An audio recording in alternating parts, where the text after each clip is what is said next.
My name's Julie. Life threw me a curveball when I was just 9. Dad had been sick for a while, but I didn't really get what was happening until he was gone for good. One day he was there, the next day just an empty space at the dinner table. Mom didn't take long to fill that space.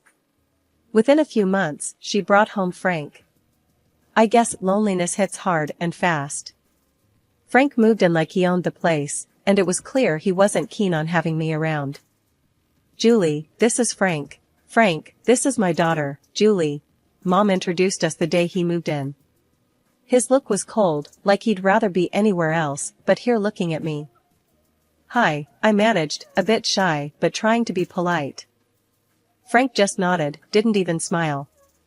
He turned to Mom. Sarah, can we talk about the living arrangements? I remember feeling a chill as they walked away, his hand on her shoulder. It wasn't long before I started feeling like an outsider. Frank had rules for everything, and he was always on my case. Don't leave your stuff in the living room, eat faster, or too much noise. It was relentless. Mom did nothing. She just nodded along with whatever Frank said, her eyes empty, or maybe just tired. One evening, things boiled over at dinner. I had accidentally knocked over a glass of water, and it spilled towards Frank. Clumsy kid, can't you do anything right?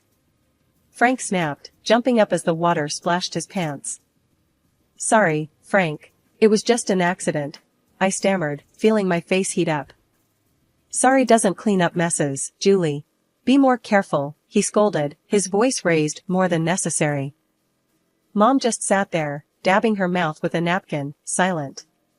I looked at her, hoping she'd say something, anything in my defense. But nothing came. After dinner, I heard them arguing in their room. Frank's voice was loud and harsh. Sarah, that kid of yours needs to shape up. I'm not gonna live in chaos just because you're used to it. Mom's reply was soft, but I caught bits of it. Frank, please. She's just a child. She's still adjusting. Adjusting? It's been months. I'm telling you, if things don't change.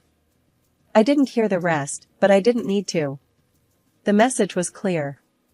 Frank wanted me out of the way, and Mom wasn't fighting too hard against the idea. The next few months were just as tough. Frank's complaints were a daily soundtrack, and Mom's silence grew heavier. I was walking on eggshells, trying not to make a sound, disappear if I could. But you can't disappear in your own home, can you? Even a 9-year-old knows that much. Life at home got trickier when Mom told us she was expecting. Frank already had his hands full just tolerating me, and the news didn't exactly make him jump for joy. He was silent for a long minute before he spoke, and when he did, his words were clipped and cold. Well, that's just great, Sarah. Just what we needed, he said, his tone dripping with something that sounded a lot like sarcasm.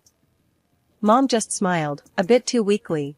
It's a blessing, Frank. You'll see. A fresh start for us. I remember feeling a mix of excitement and dread. A little brother or sister seemed like a dream, someone new to connect with, but with Frank's mood swings, I wasn't so sure. Months flew by, and the baby finally arrived. It was a girl, and they named her Anna. I was thrilled. She was tiny, and when I first saw her, all wrapped up in her pink blanket, my heart melted. I thought having Anna around might make things better, even make Frank soften up a bit. Holding Anna felt magical. She was so small, her tiny fingers grasping at nothing. Hey there, Anna. I'm your big sister, Julie.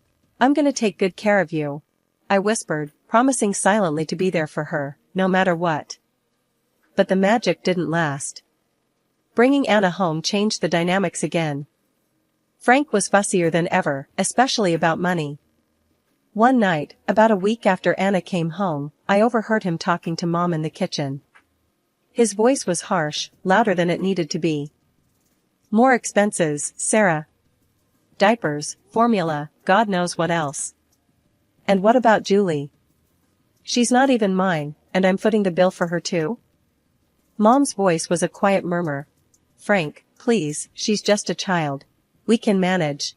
Things will settle down. It's not just about managing, Sarah. It's about priorities. We need to think about our family now. Our real family. I knew what that meant. I wasn't real family. The sting of those words hit me hard. I slid down the wall, by my door, hugging my knees, trying not to cry. The final straw came when Frank sat us down in the living room one evening, his face serious, his eyes avoiding mine. "Sarah, we need to think about the future. Julie's getting older, and expenses are piling up. Maybe it's time she went to live with her Aunt Claire." I felt like I'd been punched in the gut. Sent away? Just like that? Mom finally spoke, looking at me, her eyes sad. "Julie, honey, it might not be so bad. Aunt Claire has a nice house, and you'll be well taken care of." "But Mom, I don't want to go. I want to stay here with you and Anna." The room went silent. Frank's next words were cold and final. "It's decided then. I'll call Claire in the morning." Moving in with Aunt Claire was like stepping into a different world. Her house was big, clean, and always silent. Too silent for comfort. The first day I arrived, she laid down her laws like we were setting terms for a peace treaty after a long war.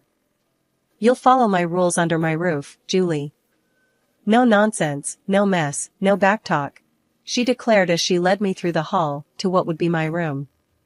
The room was plain, with bare walls and a single bed against the corner. It felt nothing like home. I nodded, too tired and too upset to argue. Homework right after school, chores before dinner, and lights out by 9. I won't tolerate any laziness or sloppiness, you hear? Aunt Claire continued, her voice firm. "Yes, Aunt Claire," I responded, my voice a whisper. "Speak up when you're spoken to. Let's have no mumbling here," she snapped. I quickly corrected my tone. "Yes, Aunt Claire. I understand." The days that followed blended into each other, each as strict and unforgiving as the last. Aunt Claire was tough, tougher than anyone I'd ever known. She had a way of making simple conversations feel like interrogations. Homework was a battlefield too. If I got a B instead of an A, Aunt Claire had words that stung sharper than any I'd heard before. "You can do better than this. Your laziness won't fly here," she'd scold, even though I'd spent hours poring over books. The worst was how she reminded me of my mom's decision to send me away. If I dared to talk back or ask for less criticism, she'd retort sharply, "No wonder your mom sent you here. You need discipline you obviously weren't getting." Those words hurt. They always did. They made me feel unwanted, unloved, like I was just another problem Mom had to solve by shipping me off. Days turned into weeks, and weeks into months.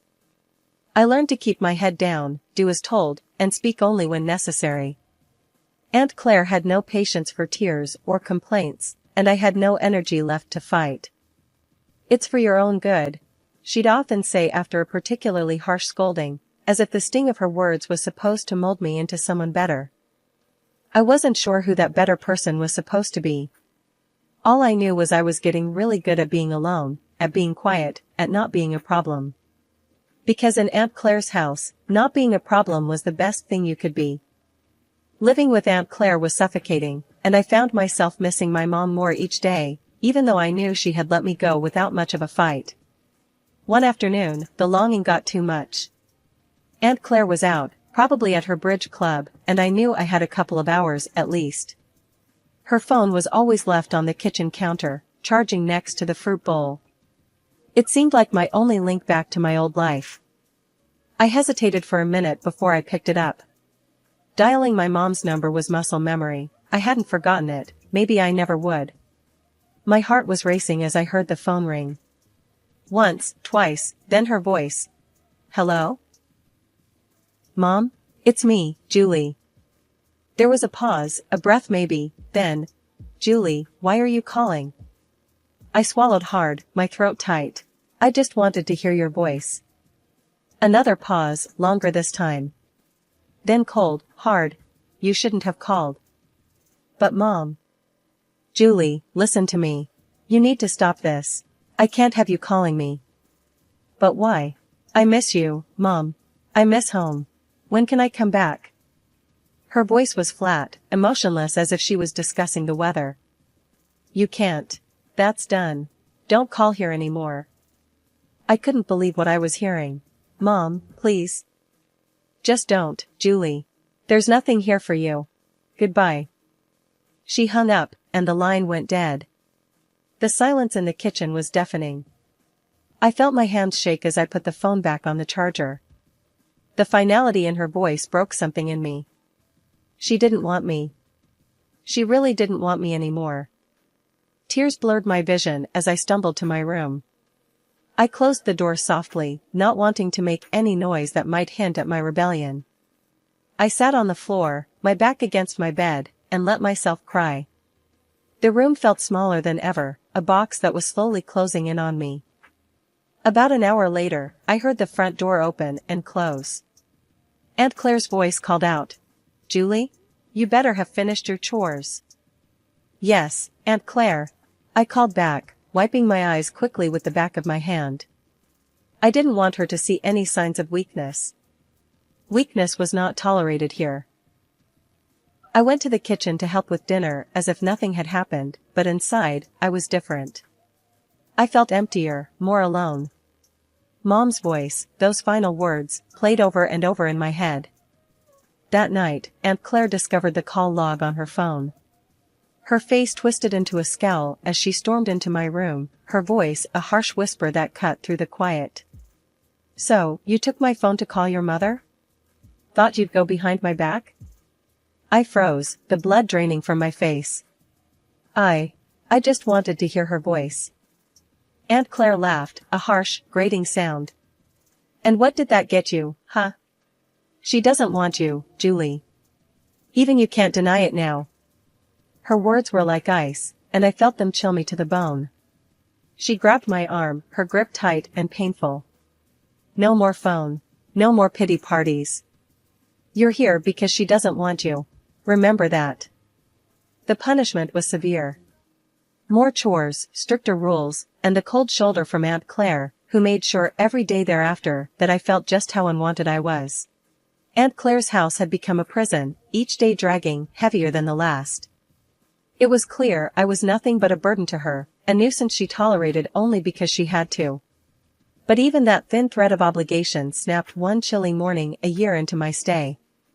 "You're packing your bags today, Julie," Aunt Claire announced over breakfast, her voice stern and final. I stared at her, spoon halfway to my mouth. "What? Why?" "Your mother stopped sending money." "No money, no reason to keep you here," she replied bluntly, sipping her coffee as if we were discussing something as trivial as the weather.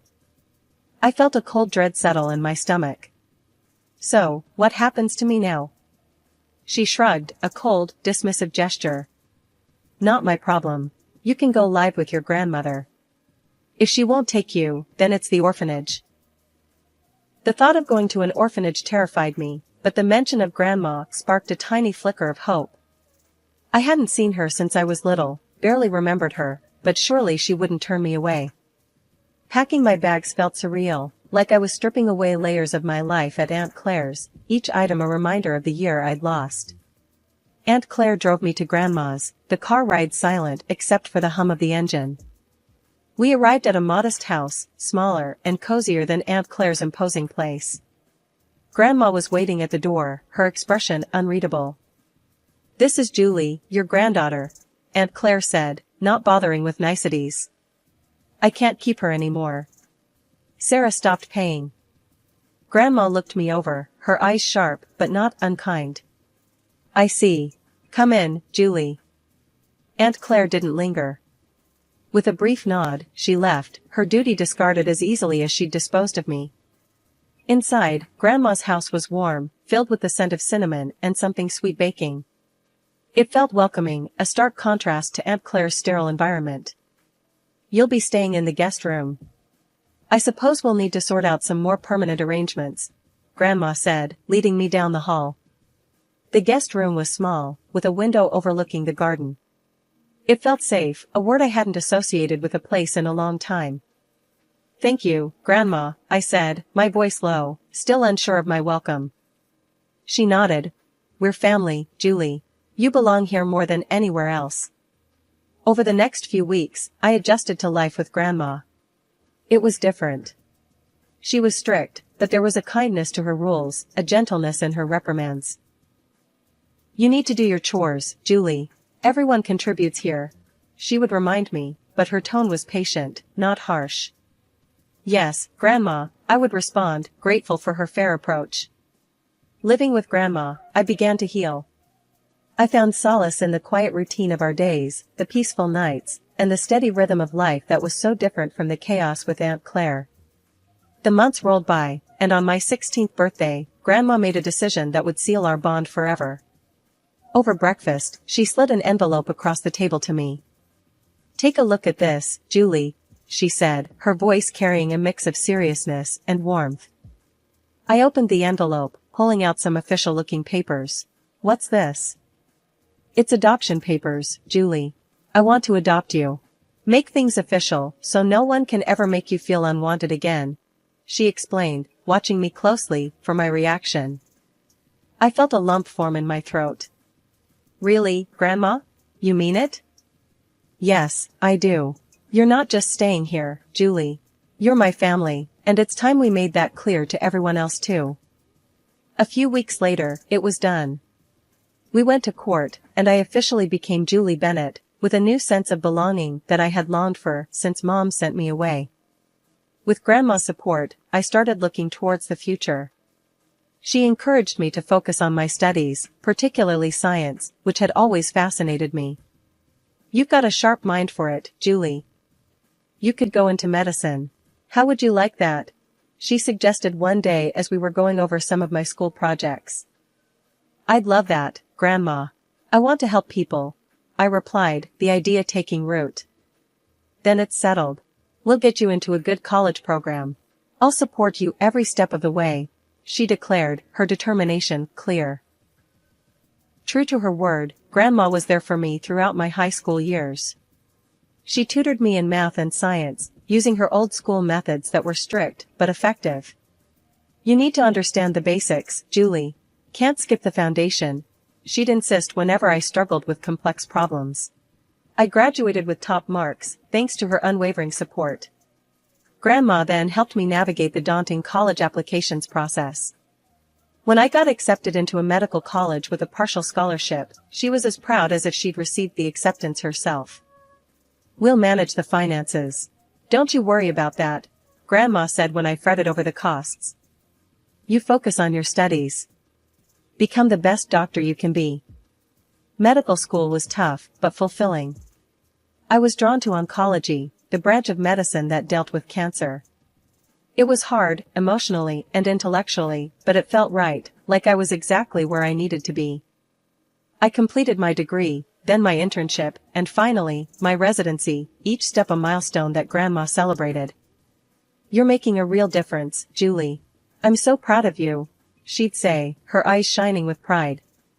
By the time I turned 32, I was fully established in my career as an oncologist.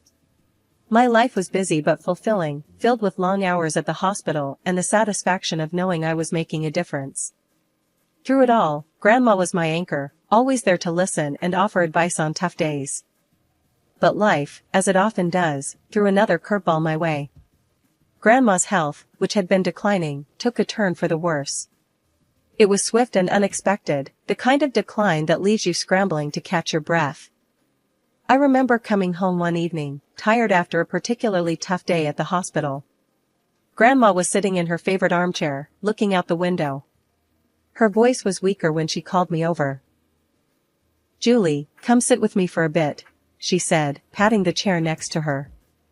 I sat down, taking her hand in mine. It felt fragile, like a dried leaf that might crumble under too much pressure. I'm not going to beat around the bush, she started, her tone serious. The doctors, they say it's not much time now. We need to talk about things, practical things. The lump in my throat grew, my eyes stung with tears. Grandma, please. She squeezed my hand, her grip still strong. No tears now, Julie. We've got things to sort out. You need to be ready. The next few weeks were a blur of doctor's visits, late nights, and legal paperwork. Grandma wanted to ensure everything was in order for me, that there would be no complications with her estate or her wishes. When the end came, it was peaceful. Grandma passed away in her sleep, at home, just as she'd wanted. The emptiness her passing left was palpable, a silence in the house that was too heavy to bear at times. Planning the funeral was hard. I went through her address book, calling relatives and friends. The responses were polite, some even warm, but it became clear that not many would make the effort to come. My heart ached, not just for the loss of Grandma, but for the loneliness of this farewell. The funeral day was quiet, the chapel more empty than not. I stood there, feeling oddly detached as the priest spoke about life, loss, and legacy. It didn't take long after the funeral when the past I thought I'd left behind came knocking at my door. My mother, stepfather, and their daughter, who was now 20 years old, showed up unexpectedly. My mother didn't waste any time. "Julie, you need to share the inheritance your grandmother left you," she demanded, her tone entitled. I stared at them, disbelief mixing with anger. "You left me, remember? 20 years ago, you decided I was too much of a burden." My mother's face twisted into a sneer. "Ungrateful girl. Now you're a rich doctor with an inheritance. You owe us." I laughed, the sound bitter. "Grandma adopted me. Legally, you're nothing to me now." The shock on her face was almost comical. My stepfather, ever the bully, leaned in. "You're going to regret this, Julie." As they left, I slammed the door behind them, the click of the lock sounding unusually satisfying. Standing there, my back against the door, I felt a mix of relief and renewed determination. A few days after their first visit, I was at work when I got a call from a neighbor. "Julie, it looks like your family's at your house again. They've been bringing in furniture, looks like they're moving in or something." When I pulled into the driveway, the sight of their car parked out front made my stomach churn. I walked in to find my mother, stepfather, and stepsister unpacking boxes in the living room, acting as if they owned the place. "What are you doing?" I demanded, trying to keep my voice steady. My mother turned around, feigning surprise. "Oh, Julie. We're just settling in. After all, this is family property." "No, it's not. This is my house, legally left to me by Grandma. You need to leave. Now." My stepfather stepped forward, a smirk on his face. "Make us. We're family, and we deserve a part of this house." I could feel the rage bubbling inside me. "You haven't been family for over 20 years. You can't just come here and claim what's mine." My stepsister, watching from the side, finally piped up. "Come on, Julie, don't be so heartless. We're just asking for what's fair." "Fair?" I laughed, the sound sharp and bitter. "What's fair about abandoning a child? What's fair about only showing up when you think there's money to be had?" They had no answers, just scowls and muttered curses. "I'm calling the police," I declared, pulling out my phone. My mother tried to stop me. "You'll regret this, Julie." "I've regretted knowing you for years. This is nothing new," I shot back as I dialed 911. The police arrived quickly. I explained the situation, showing them the legal documents proving my ownership of the house and Grandma's will. The officers were firm. "You need to leave," one of them told my mother and stepfather. "This property doesn't belong to you, and if you don't comply, you'll be removed forcibly." My stepfather glared at me, his anger clear, but there was nothing he could do. "This isn't over, Julie," he threatened as they gathered their things. "Oh, but it is," I replied, my tone cold and final. After they were gone, I walked through the house, through Grandma's house. Each room was filled with memories, each corner a testament to her love and the life she had built here, a life she had fought to pass on to me. Standing in her favorite spot by the window, I made a promise, not just to her, but to myself. I would not let the bitterness of the past tarnish my future. I had fought hard to become who I was, and I would continue to fight, to honor her legacy and the sacrifices she had made for me.